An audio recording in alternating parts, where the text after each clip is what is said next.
Um, so I'm going to be talking about BEAR, what's the title slide actually? BEAR portal apps. So this is about how we are using Open OnDemand interactive apps backed by our BlueBEAR HPC compute, broadly using Apptainer to containerize the apps and using that alongside our sort of system installed EasyBuild stack. So I'm from University of Birmingham, working with 3 of my colleagues who are all here today, so Simon and Gavin and Chris at the back as well. We've got a nice cohort. Our services are broadly called BEAR, so Birmingham Environment for Academic Research. I'm a senior research application specialist in the team, and talking of team, I've been asked to just quickly plug currently hiring. We have a bunch of positions. If you want to know more details, come find me at the end, but we're currently recruiting a senior ARC systems engineer, a senior research software engineer, and 3 research data scientists, and also a research application specialist. So if you're interested in any of those positions, come and speak to me in a bit. So BEAR Portal Open OnDemand. So BEAR Portal is the kind of the front end name that we use. Previously called BlueBEAR Portal, we decided that was a bit of a misnomer because alongside providing access to interactive apps backed by our compute, it also provides access through to kind of users' storage areas, either their project storage areas or their home directory on the cluster. So you will notice that some of these slides still refer to it as BlueBEAR Portal, for which I apologize. It's on the list to change. So it's kind of sold to the users as an interactive front end for our services. It was in development for a while prior to the pandemic, but then the pandemic hit, and obviously everyone moved away and needed access to a lot of this software that we had on campus. So we somewhat expedited that. Again, that's where the kind of the misnaming slightly came from. But it is backed by the Open OnDemand system, which is developed by the Ohio Supercomputer Center. And this was mentioned in Kenneth's talk yesterday. So apparently 18% of the EasyBuild user base are currently using Open OnDemand. So I assume that there are people in this room and listening who are already familiar with the service and probably have it implemented in not a dissimilar way to how we're using it. So this talk is focusing on the interactive app side. So there is access to the cluster via the browser, and also, as I mentioned before, to the file system. There's also a job submission route that you can do via kind of a web GUI.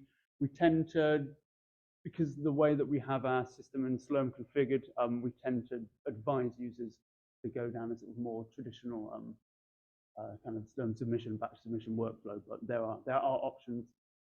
And there are essentially 2 types of apps. So on the left there, you've got an image with a bunch of the apps that we provide.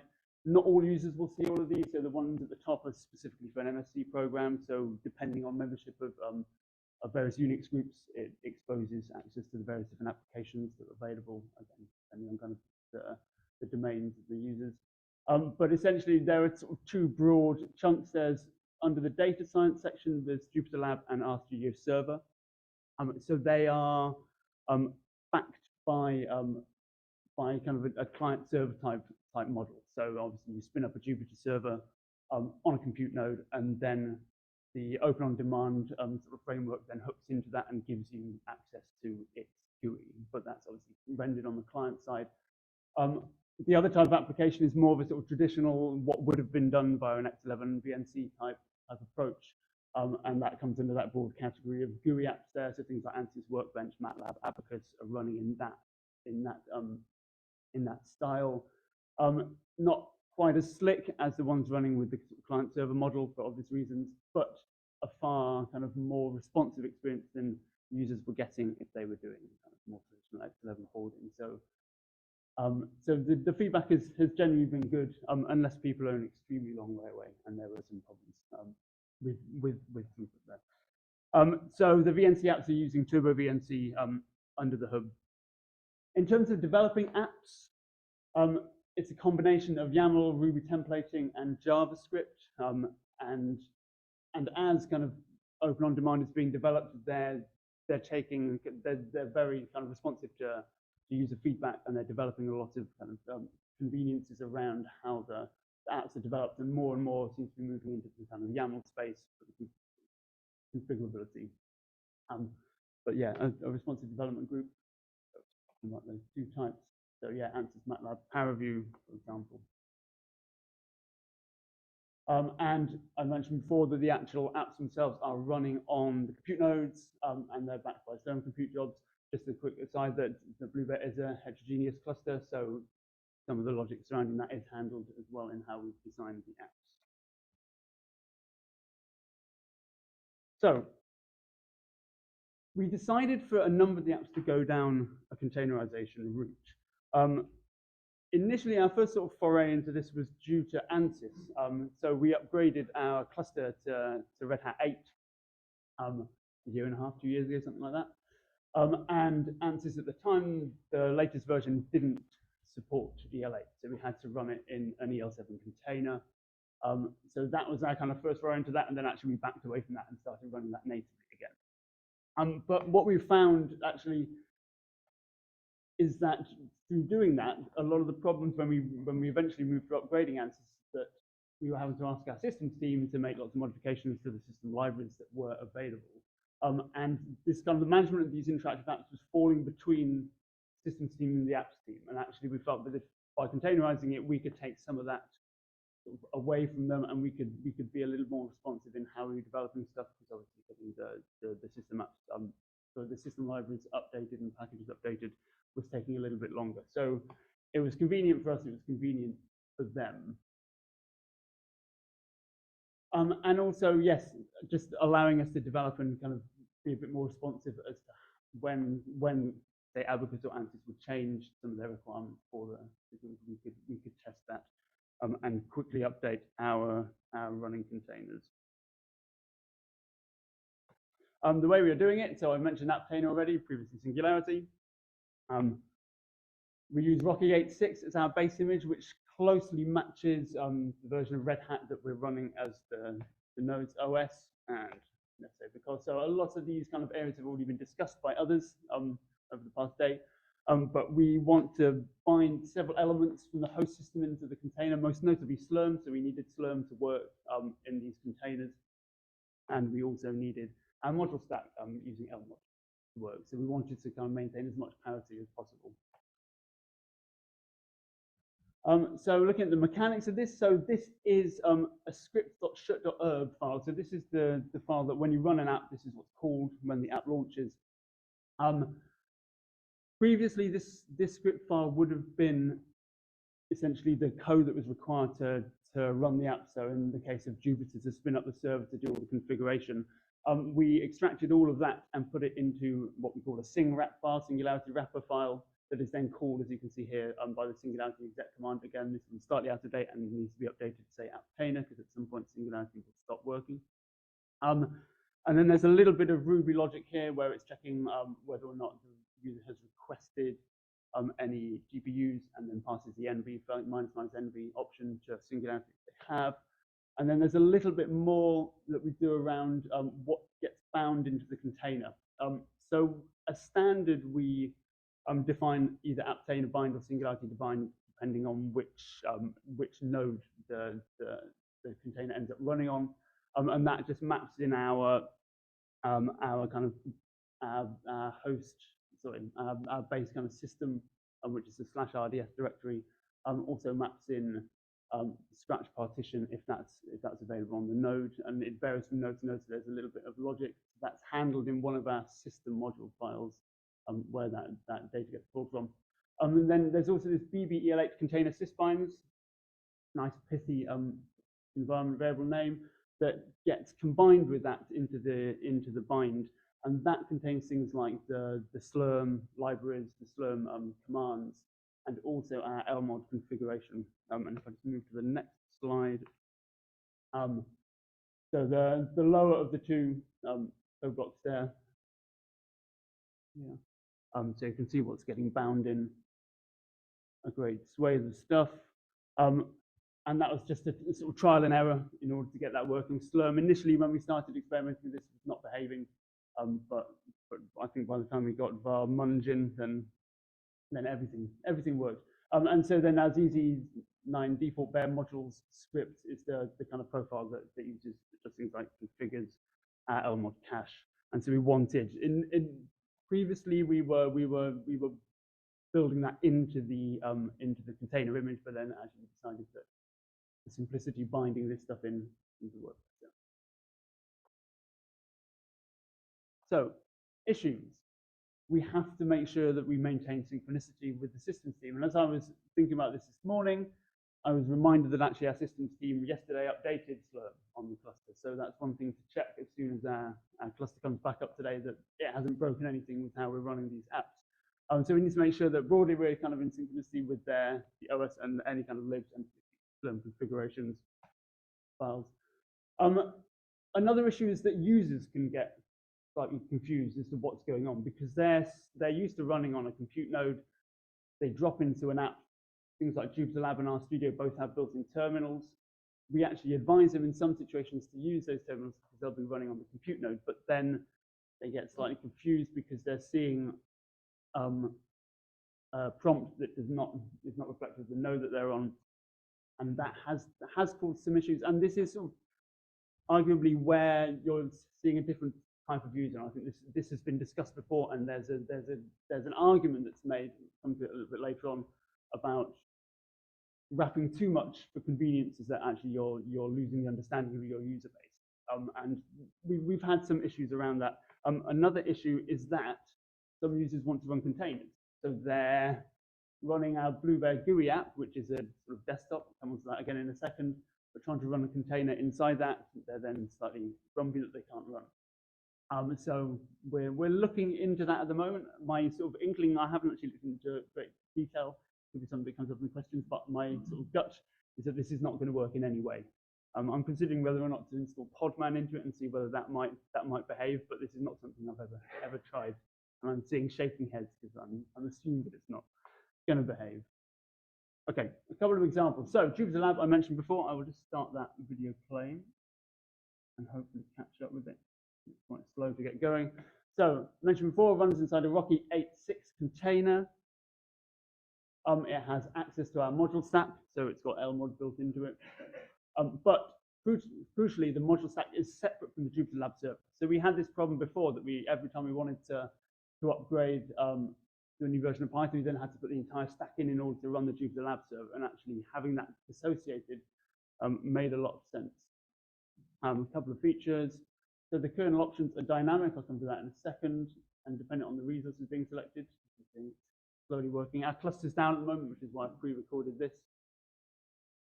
Includes the Jupyter lmod extension, which is on the left-hand side. And there is also a conduit capability Easter egg, which I'll come to in a second. So yeah, so anyone who's familiar with Jupyter Lab will recognize a bit on the right, on the left-hand side. So where you've got the little blue icon, that's showing the lmod extension. It's only showing the apps that are compatible with the kernel version that's running. Again, I'll talk about that in a second once it's gone through. And you can conveniently go to the top. There's a search bar, type in something such as matplotlib, and load it. There's absolutely no graphical feedback when you load a module using the lmod extension, which I think is on the list. It would be nice if there was an indication that's going to happen. And at some point, yes, the loaded module then pops up with all of the dependencies, and somewhere in that list will be matplotlib. So this works very well. So before we did this, we had various wrappers that would run around the kernel that would then load in a bunch of modules. But we were finding that users were saying, okay, I need to be able to use this combination with this combination. We provided a fairly standard set, again, for our MSc users, and still do in some cases. And that's actually still the way that our RStudio application works. So we provide, you want to load the bioinformatics stack, and then it will pull in a bunch of additional modules on top of our. But in the case of Jupyter Lab, this was a better system. So I mentioned there's a conda capability Easter egg. So that's come across from our other HPC system called Baskerville. Baskerville is not a heterogeneous cluster, so it's slightly simpler, and certainly in the case of kind of conda capability, there are fewer issues that we've come across. So we provided it there because users requested it, and a lot of the users of that system are sort of broadly less interested in the module stack that we provide. They want to be able to manage their own modules. We've ported it back into the BlueBEAR version on a heterogeneous cluster, which is less ideal. And there's a horribly long environment variable that users can set, and then that will expose all of their Conda environments to alongside the kernel as well. But we very much say, we have provided this, but you are on your own. If you want to use this, it might work, it might blow up. Something that we haven't done on Baskerville and need to, and we'll also port back over here, is make sure that if that does, if the user does load in their own Conda environments, that we remove anything to do with the LMOD extension, because it doesn't work and it just breaks things and generally confuses.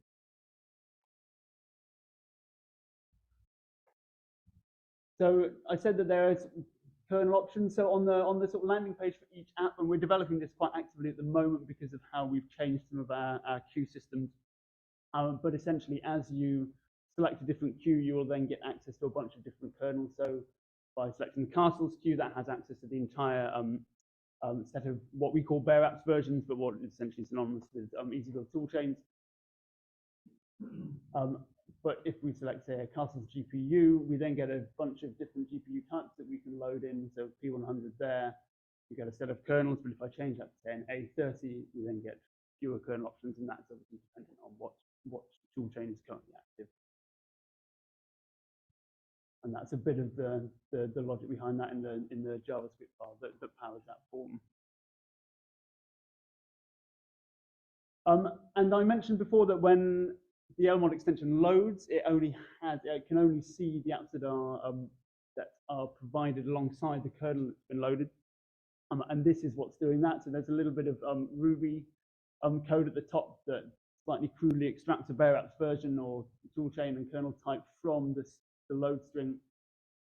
And then essentially, because of how our system modules load in the various toolchains, what we do is essentially unload everything we don't want to see anymore with that lower block there.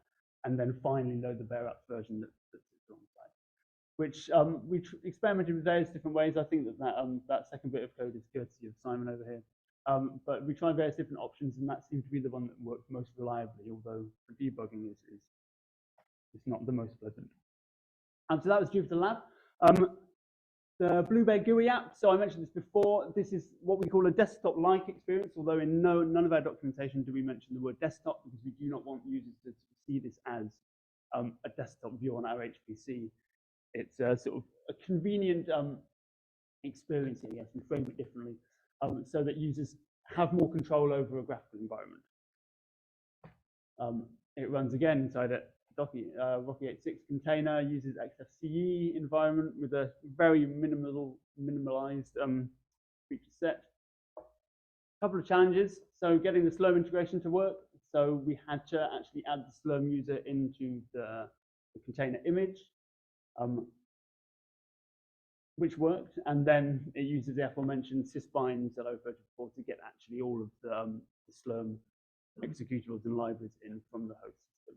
And very briefly looking at the singularity definition file. So at the top there, essentially we install pretty much everything that's on our compute nodes. And then there's a bunch of further installs that get all of the graphical stuff. The Lua Rocks is required for our mod config. And then some additional packages for Slurm. And as I said, adding that Slurm user in. So future enhancements. There are quite a few. So better dynamic handling of the options on the submission forms. So I said before that the kernel options on that Jupyter Lab changed. So we're hoping to add similar logic around how our accounts and our queues are associated. At the moment, you can select an account and a queue which aren't compatible with each other. And obviously that leads to confusion because you get a slightly unhelpful error from the Open OnDemand system when that occurs. So hopefully this has sort of been, again, expedited because we've added a larger number of queues into the system, and it's going to lead to, we see potential support tickets coming out of that.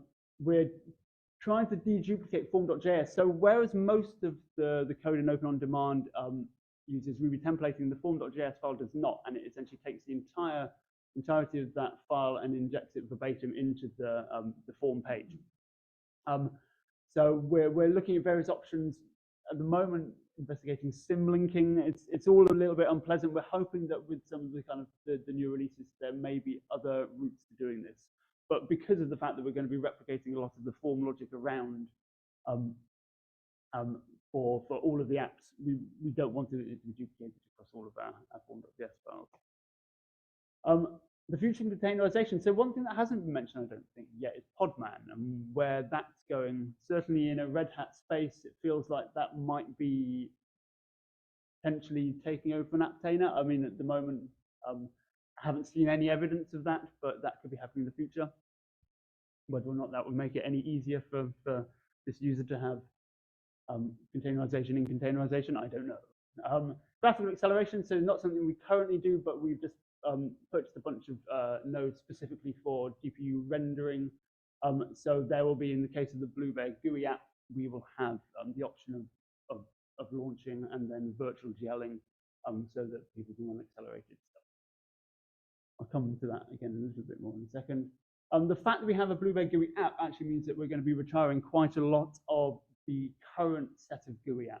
So the ones that are sort of VNC backed, we would prefer users to go in the BlueBEAR GUI direction and just load in what they require, rather than us having to maintain a stack of apps that get used by 2 or 3 users. We've removed multi-node capability for apps such as Ansys because it was leading to a very large number of support queries because it wasn't behaving as it did on their desktop systems. And we would, in kind of scalable scenarios, far prefer users to submit a traditional batch job. Something that I haven't really mentioned thus far, and is a problem with any system such as this, is that obviously once you've spun up one of these apps, it is using resource on the system. It's not gonna turn off when your job finishes. We currently have runtime limits on most of our apps of 8 hours, so that people can't spin up for several days. But we did discover there was a bit of a hole in that, and that someone had been running an RStudio job for almost a week, and then wondering why things weren't behaving quite as they should over that time span. So that's something that, again, we need to clamp down a bit on, and it's around documentation about how the system is done. And then more siloing of the apps running data. So this is a slightly contentious thing, again, coming back to RStudio.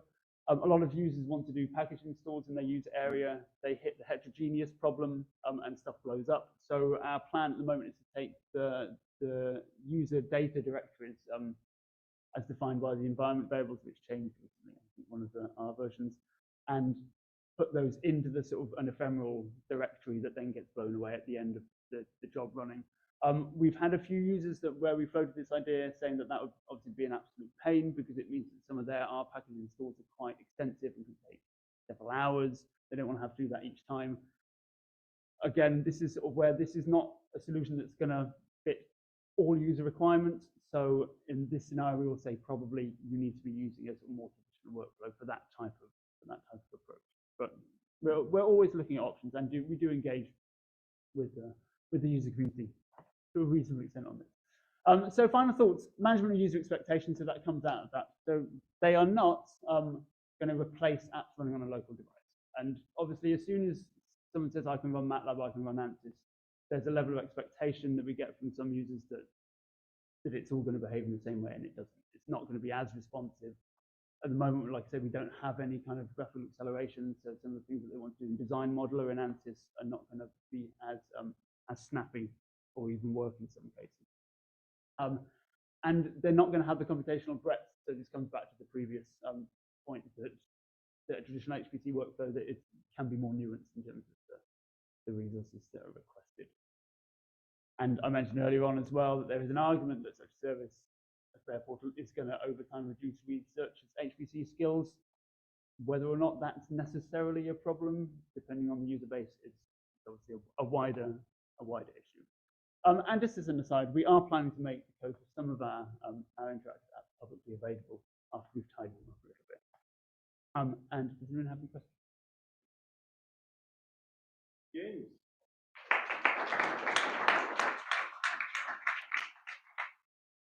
Any questions? So the question was, how do we do authentication?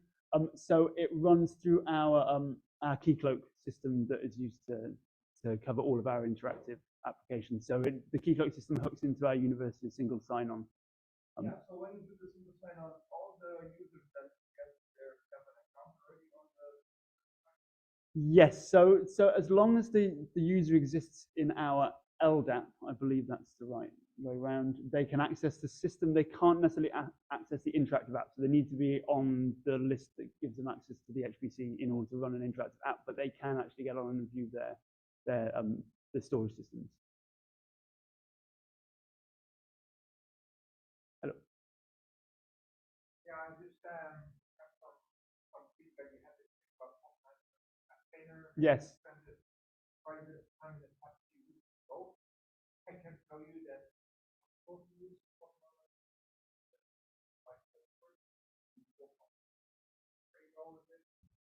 I can see it coming.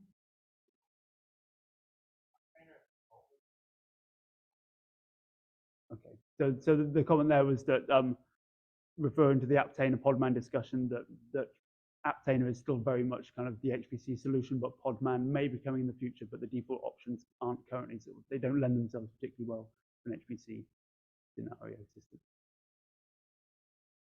Hello. The app for BlueBEAR. Yes. You made yourself. Does it come on?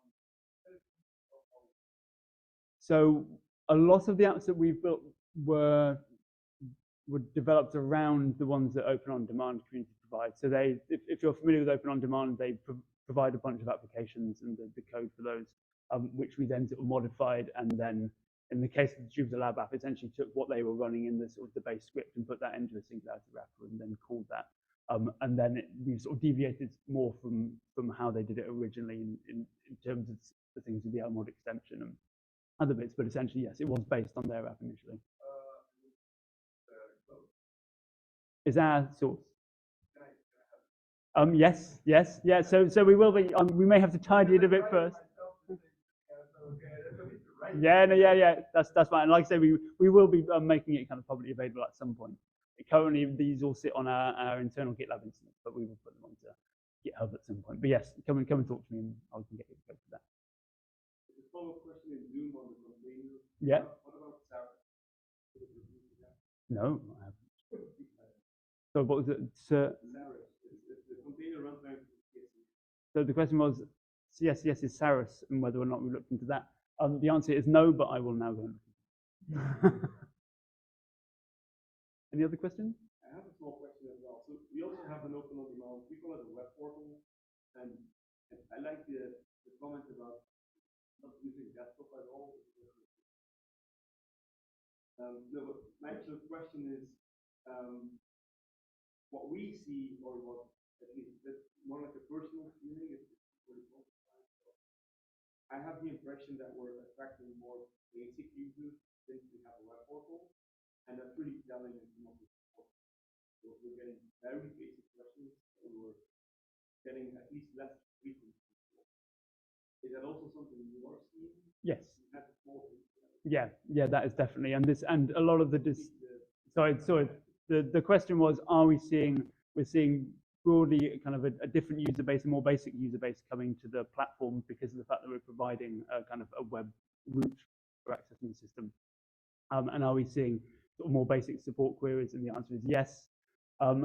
We're trying to kind of essentially design them out. So a lot of the modifications we're making around kind of simplifying the form file, make it easier for users to get on, doing things like the decision to close the R package directories so that they are just stuck to the job. There's no risk of those users being able to end up with heterogeneous issues around their app installs. Although we may provide sort of checkboxes, but with very kind of clear instructions that you can try this, but you're on your own in terms of supporting your own package install. And always come to us if you want us to install something central. We're not sort of saying absolutely no, but yeah, just trying to kind of like separate the kind of advanced features from the less.